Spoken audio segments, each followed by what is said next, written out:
Welcome to my YouTube channel. This is General Knowledge MCQs Explanation Series.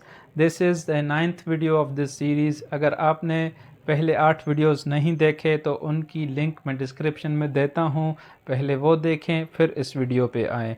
Video start करने से पहले आपसे एक छोटा सा क्वेश्चन, टेल मी कि how many members of BRICS are there. If you know the answer comment में लिखें, नहीं तो I will tell you at the end of this video. तो आइए आज का वीडियो शुरू करते हैं। The first question is who is often referred to as the flying Sikh in the world of sports. तो ये किस स्पोर्ट्समैन का टाइटल है?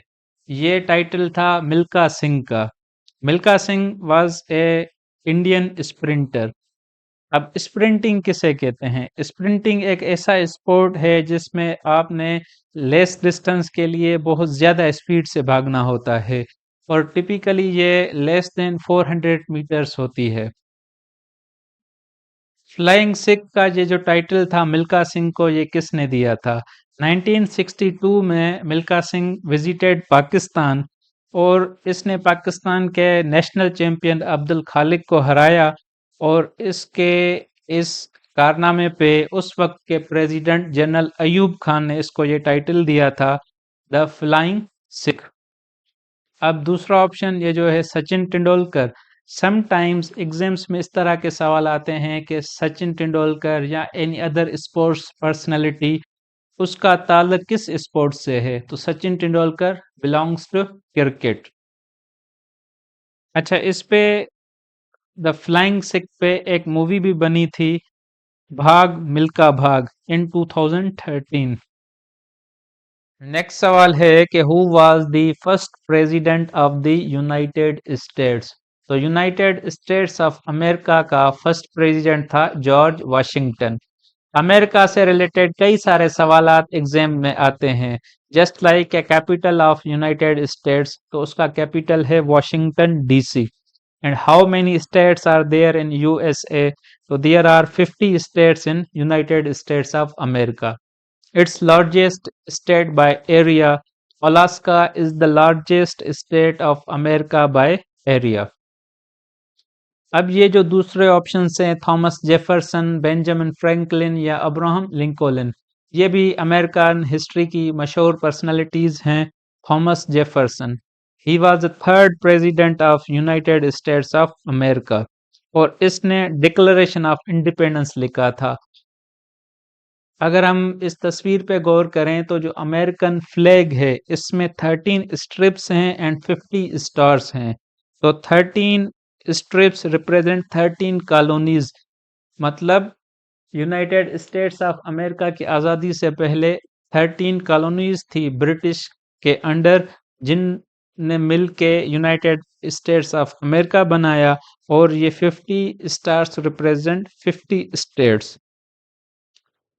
Abraham Lincoln 16th president of USA. Next सवाल है कि which Nobel prize category was not included in Alfred Nobel's original will. Alfred Nobel एक Swedish scientist था जिसने डायनामाइट इजाद किया था।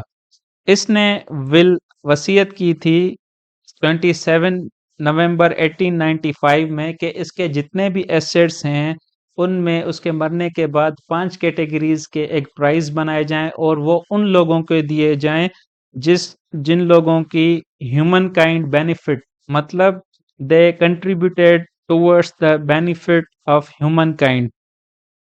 तो इसने 5 कैटेगरीज बताई थी, फिजिक्स, केमिस्ट्री, फिजियोलॉजी और medicine, literature and piece.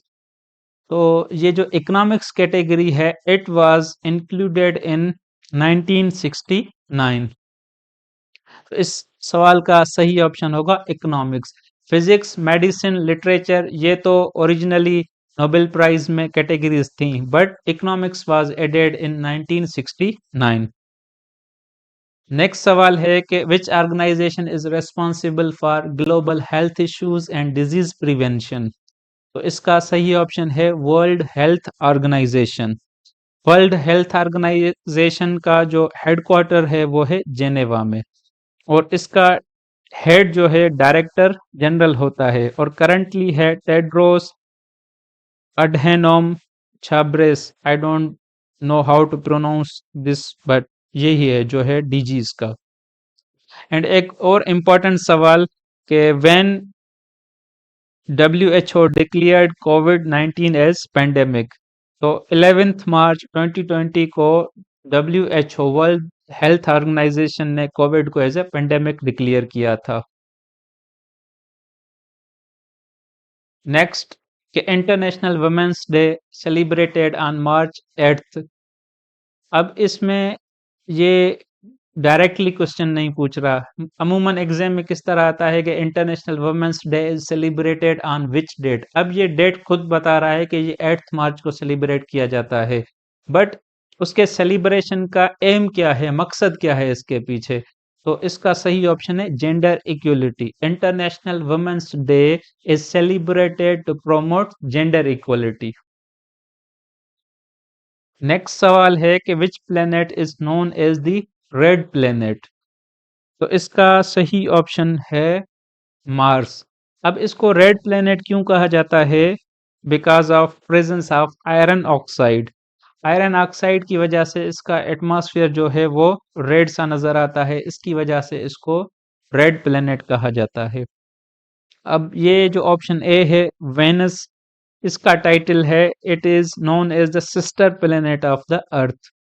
Jupiter largest planet in our solar system. अब जुपिटर से रिलेटेड दो सवाल आते हैं, या तो आपसे कंफर्म करना चाहेगा कि विच planet is largest in our solar system, that is Jupiter, or a great spot is on which planet। एक great spot किस planet पे है? तो वो भी है जुपिटर। एंड सैटर्न की खास बात यह है कि it has rings around it.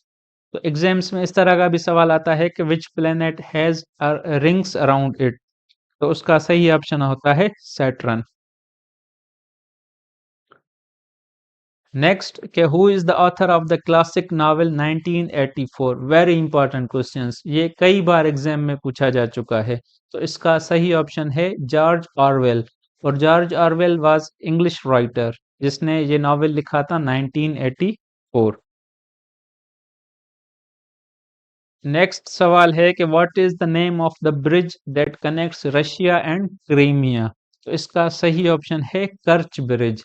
कर्च bridge connects Russia and Crimea.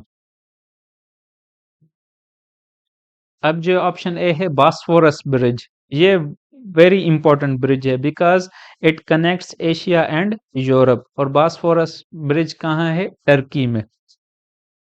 इसका एक और भी इम्पोर्टेंट नॉलेज कह लें, या एग्जाम्स में इस तरह का भी सवाल आता है कि which bridge is known as 15 July martyrs bridge. तो ये बॉस्फोरस ब्रिज का दूसरा नाम है। नेक्स्ट सवाल है कि which country hosted the 2016 summer Olympics. तो जो 2016 के समर ओलंपिक्स थे, इट वाज हेल्ड इन रियो दे जनरियो। ये ब्राजील का एक शहर है।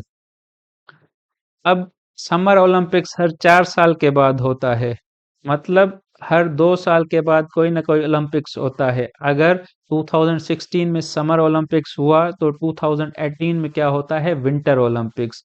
समर ओलंपिक्स हर 4 साल के बाद होगा, और विंटर ओलंपिक्स भी हर 4 साल के बाद होता है। तो